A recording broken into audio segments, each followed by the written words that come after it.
역대하 17장으로 가보면 하나님 앞에 신실하게 살았던 그 여호사밧의 이야기를 해주죠. 어제 읽었던 18장은 절대 가까이 가서는 안 될 사람, 아합과 인척관계를 맺고 죄를 짓는 모습을 보여줍니다. 악한 자를 돕고 여호와를 미워하는 자들을 사랑했다. 19장 2절도 이야기를 하고 있죠. 하나님 말씀에 불순종하고 길르앗 라못에 갔다가 아합은 죽었고 여호사밧은 죽을 뻔하다가 살아났어요. 적군의 집중 표적이 되었지만 그를 향해 쏘던 수없이 많은 그 화살이 그를 빗나갔어요. 하나님이 그를 도와주셨기 때문에 살아남은 거죠. 1절에 보면 평안히 예루살렘에 돌아왔다. 다시 이전과 같은 일상을 누리게 되었던 거죠. 이런 일이 안 일어날 수 있었어요. 평안히 예루살렘에 못 돌아올 수 있었습니다. 시신으로 돌아올 수 있었는데 하나님이 평안으로 돌아오게 하신 거죠. 근데 또 평안히 돌아올 때 2절에 보면 선견자 예후가 여호사밧을 맞이합니다. 선견자, 선지자 다 같은 말이에요. 이 예후가 여호사밧을 향해서 어떻게 악한 자를 돕고 여호와를 미워하는 자들을 사랑할 수 있습니까? 그것이 옳습니까? 이제 책망을 한 거예요. 그러면서 여호와께로부터 진노하심이 왕에게 임하리이다. 이렇게 말을 한 거예요. 굉장히 무서운 말이에요, 여러분. 이게 진노하심이 임한다는 게 20장으로 넘어가면 모압과 암몬, 마온 사람들이 침입하는 일들이 일어나요. 하나님 앞에 제가 주일날도 살펴볼 건데요. 온전하지 못하면 꼭 전쟁이 일어나요.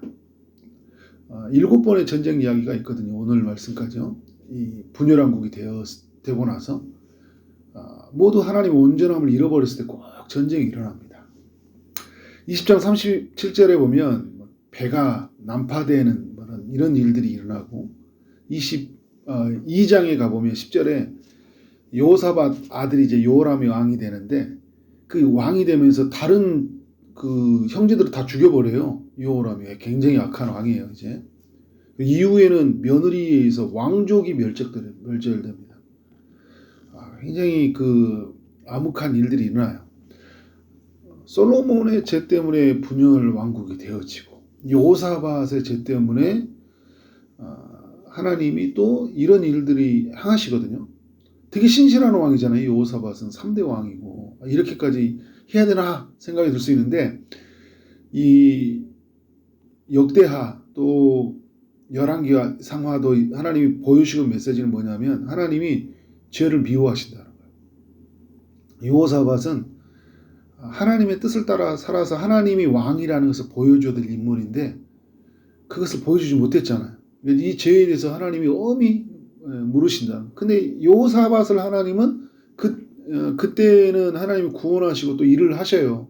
그의 평가도 하나님 앞에서 정직하게 행하고 다윗의 길로 행했다. 그런데 그가 지은 죄에 대해서는 하나님이 어떻게 돼요? 진노하심이 임하게 해요. 그의 자녀와 후손들에게. 이제 역대하 오늘 이제 말씀이 있기 전에 보면 16장 9절에 여호사밧의 그 아버지 아사 왕이 자신에게 하나님의 진노의 소식을 전하는 선지자 하나니를 감옥에 가둔 이야기를 소개하거든요. 또 어제 읽었던 18장 26절에는 북이스라엘의 아합 왕이 자신이 전쟁에 나갔을 때 패한다는 소식을 전해주는 선지자 미가야를 감옥에 가두잖아요. 둘 다 그러니까 아사 왕도 그렇고 북이스라엘의 아합 왕도 그렇고요. 선지자들을 감옥에 가두어요. 근데 오늘 이 여호사밧은 어떤 모습을 보여줍니까? 왕에게 진노하심이 임할 것입니다 라고 말하는 이 선지자 예후에게 어떤 행동도 하지 않습니다. 겸허하게 받아들여요. 자신의 잘못을 인정한다는 거잖아요. 자신이 큰 죄를 저질렀다는 것을 인정해요. 아사도 그렇고요. 아합도 분별력이 없고 또 아사 같은 경우에는 신실하게 잘했지만 나이가 먹어서 완전히 영적인 침체가 있다 보니까 자신이 죄를 지어도 지은 것을 받아들이지 못해요. 그런데 여호사밧은 받아들여요. 회개가 무엇인지를 보여주는 인물이 여호사밧이라고 할 수 있어요. 오늘 본문에 보면 굵은 배에 옷을 찢었다 이런 건 없어요. 마음을 토해냈다 이런 이야기 없어요. 그런데 그의 마음이 하나님께로 향하고 있다는 것을 알 수가 있습니다. 3절 이후로부터 보면 하나님이 그 선지자를 통해 주시는 말씀 뭐냐면, 그래도 왕에게는 선한 일이 있다. 그래서 너는 좋은 일도 했다는 거예요. 아세라 목상 같은 것들을 없애고 좋은 일을 했다. 하나님이 아신다는 거예요. 악한 일도 했고 선한 일도 있는데 다 안다는 거예요. 근데 그러면서 이 여호사밧이 주시는 은혜가 뭐냐면, 예루살렘에 살더니, 하나님의 주시는 은혜예요. 예루살렘에 못 살 수 있었다니까요. 날마다 이렇게 맞이하는 일생이, 그래서 일상이 여러분 은혜예요. 하나님이 살려주셨기 때문에 사는 거거든요. 은혜로 사는 거예요. 다시 나가서 하나님의 일들을 감당하게 했는데, 그런데 이 여호사밧이 18장에서 보여준 모습과는 전혀 다른 모습을 보여주고 있어요. 죄를 범했던 모습과는 다르게 하나님의 뜻으로 나가고 있다는 거예요. 회개는 뭐예요? 방향을 돌이키는 거예요. 죄를 향했던 삶에서 하나님께로 삶을 향하는 게 진정한 회개거든요. 그러니까 회개의 기도만 하는 게 회개가 아니에요. 그 회개의 기도는 출발이에요. 그러니까 자신이 죄인이라는 것을 인정하는 게 출발이거든요. 그리고 하나님께 자비를 구하는 거예요. 그리고 자비를 구하신 하나님께 내 삶의 방향을 향하는 거예요. 오늘 근데 이 여호사밧이 그 하나님께 방향을 향하고 있습니다. 4절에 보니까요. 보엘사바에서 에브라임 산지까지 민간에 두루 다니며 백성들을 하나님 앞에 돌아오게 했다 하고 있어요. 자신이 죄에 빠져서 하나님 앞에 이렇게 비참한 상태를 겪었잖아요. 이렇게 살아서는 안 된다는 걸 알기 때문에 백성들에게 나아가서 하나님께 돌아오십시오. 하나님께 돌아오는 것만이 진정한 우리의 소망입니다. 살 길입니다. 라고 전하고 다닌 거잖아요. 여러분, 이런 게 쉬운 게 아니에요. 진노하심이 왕에게 임할 것입니다. 라는 이야기를 들으면요. 대부분은 아사왕 같은 반응을 합니다. 화가 나는 거예요. 내가 하나님 앞에 한 게 어디 있는데. 그리고 굉장히 영적으로 낙심을 해요. 여러분, 내게 일어나는 일들을 보면 내가 하나님 앞에 한 게 그래도 어디인데, 그잖아요. 17장에서 보여주는 여호사밧의 모습이 얼마나 신실했어요. 그래도 하나님 너무한 거 아닙니까? 라고 할 수 있어요. 자포자기할 수 있어요. 근데 여러분, 여호사밧은요, 자포자기하잖아요. 모든 것을 받아들이고요, 자기가 해야 될 일을, 자기 때에 해야 될 일을 묵묵하게 해나갑니다. 4절은요, 종교적인 개혁이에요. 하나님 나라라 신앙 공동체로서의 모습이 어때야 되는지를 자기와 백성들에게 그런 개혁들을 시도해요. 5절부터 11절까지는요, 사법적인 개혁이에요. 그러니까 하나님의 은혜로 지배되는 땅이 어떻게 이루어지는지를 만들어가요. 그래서 5절, 8절, 11절은 시스템이에요. 이제 성읍에 재판관을 뒀죠. 재판관 5절에 보면. 그리고 8절 같은 내용들 쭉 보면 어떻게 돼요? 레위 사람들, 제사장들, 이스라엘 족장들을 세워서 여호와께 속한 일과 예루살렘 주민의 모든 송사를 이제 재판하게 하죠. 그리고 이제 6절과 7절, 9절, 10절은요. 재판관들이 어떤 마음으로 일해야 되는지까지도 그것을 명확하게 하게 돼요. 이게 하나님의 말씀에 근거해서 가져오는 거예요. 6절에 보면 재판할 때 사람을 위하여서 할 것인지 여호와를 위하여서 할 것인지를 살펴라. 그러니까 결국은 뭐냐면 하나님을 위해서 하라는 거거든요. 그리고 재판해야 될 때 가져야 될 중요한 생각, 하나님이 함께 하신다. 하나님이 함께 하시니까 공의롭게 재판해야 되잖아요. 불공정하게 되면 큰일 나거든요. 자기의 임의로 재판한 게 아니라 하나님이 이 재판 가운데서 함께 하시니까 하나님의 뜻 가운데 해야 된다. 이 여호사밧이 오늘 마지막 절에도 그렇고요. 여호와께서 선한 자와 함께 하실지다 이렇게 말을 하잖아요. 지금 여호사밧은 하나님이 함께하는 삶을 잃어버렸거든요. 잠시 아합에게 막 결혼 인척관계를 맺고 분별력을 잃어서 함께 밥 먹고 함께 전쟁에 나가고 선지자가 말해주는 하나님 뜻에 불순종하고 하나님 함께하는 삶을 잃어버렸잖아요. 근데 그것이 얼마나 비참하다는 걸 알았기 때문에 하나님 너희와 함께하는 거야.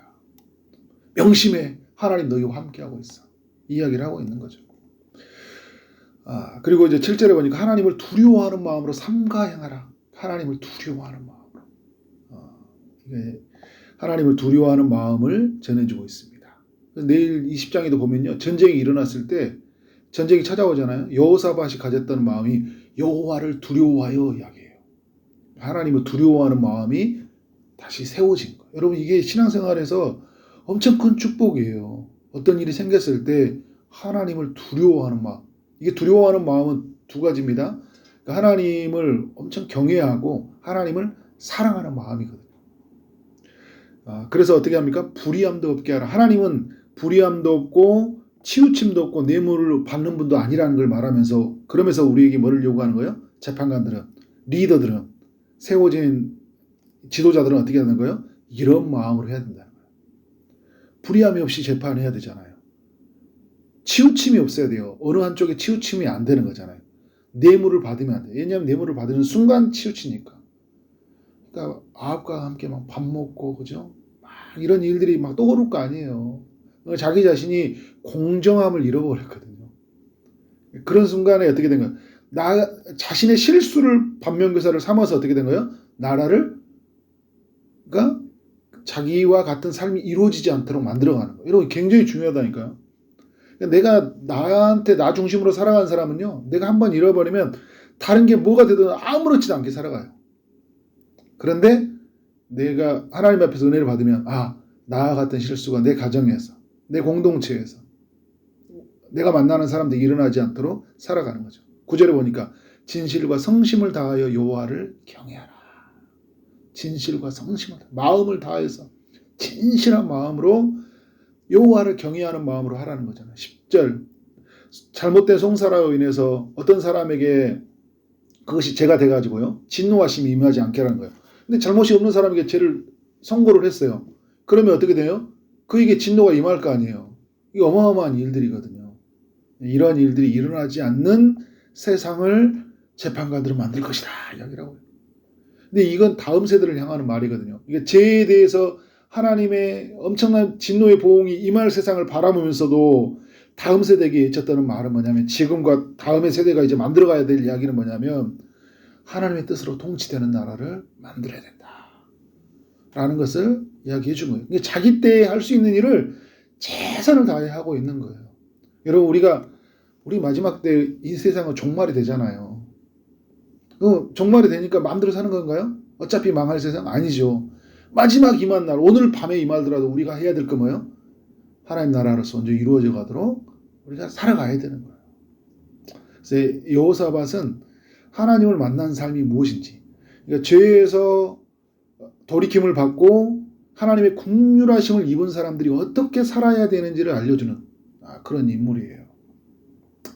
자신에게 그렇게 책망의 소리를 하는 사람을 겸허하게 받아들이고 자신을 인정하고 이전과 같은 삶을 살지 않는 것.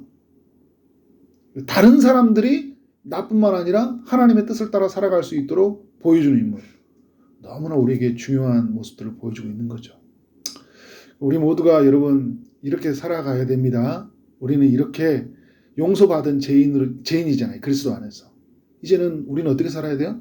주의 뜻을 위해서 살아야 되잖아요. 말도 안 되는 짓 많이 하고 살았거든요. 저도 그래요. 저의 죄를 낱낱이 하나님 다 드러내신다면 설 수가 없습니다. 그런데 하나님이 그 죄를 덮으시고 하나님이 일하심으로 저를 세우시고 일하셔요. 하나님의 뜻을 따라서 다시는 제가 예전에 있었던 실수와 연약함이 드러나지 않도록 그렇게 살아야 되잖아요. 여호사밧이 재판관을 세웠듯이 하나님은 자신의 뜻을 통치하기 위해서 이 시대에 우리를 하나님의 대리자, 하나님의 재판관으로 우리를 세우셨어요. 우리 가정에서, 우리 교회에서, 우리 만나는 일터에서 우리를 재판관으로 세우셨다는 거예요. 불의가 없어야 되고 치우침이 없고 우리의 삶을 통해서 선택과 결정을 통해서 하나님의 일하심이 드러나도록 해야 된다는 거죠. 진실과 성심을 다하여 여호와를 경외하는 삶. 그래서 우리 때문에 우리가 만나는 사람들이 억울한 자가 없고 그 공정함 속에서 정직함 속에서 하나님을 만나는 일들이 일어나기를 주님 이름으로 축원합니다. 그런 이야기를 남기는 우리 동산교회 되기를 소망합니다. 기도하도록 하겠습니다. 하나님 아버지, 역대하 19장을 통하여 우리 모두에게 교훈해 주셔서 감사합니다. 주님, 죄를 범했지만 그 하나님의 긍휼하심을 믿고 다시 하나님 앞에 선 여호사밧, 장차 임할 그 종말의 그 진노를 바라보면서 그것이 너무나 무거운 죄였지만 하나님 앞에 겸허히 받아들이고 자신의 삶을 묵묵하게 살아냈던 그 여호사밧과 같이 우리가 그 삶을 살아내는 삶을 살도록 인도하여 주옵소서. 하나님, 우리가 이 시대의 재판관이 되어서 불의가 없고 또 치우침이 없고, 그래서 하나님 앞에서 주시는 은혜가 넘쳐나도록 인도하여 주옵소서. 어떤 뇌물도 받지 않고 살아가는 그런 은혜로운 삶이 되게 하여 주옵소서. 주님, 오늘도 주의 응답을 기다리는 이들이 있습니다. 주님이 찾아가시되 일하시되 특별히 육회의 아픔 중에 있는 이들을 주님의 손으로 만지시고 고쳐 주옵소서. 취업을 준비하고 결혼을 준비하고 임신을 준비하고 출산을 준비하고 또 여러 기도 제목을 따라 하나님 기도하며 나가는 모든 심령에 주님이 은혜 베풀어 주실 줄 믿습니다. 오늘 하루 만나는 모든 사람들 하나님께 주의 사랑이 흘러가게 하여 주시고 또 일주일을 마무리하는 우리 모두에게 정말 하나님 최선을 다할 수 있는 힘을 하나님 오늘과 내일 가운데 허락하여 주옵소서. 모든 영광 주께 올려드리며 예수 그리스도 이름으로 기도를 싸움나이다. 아멘.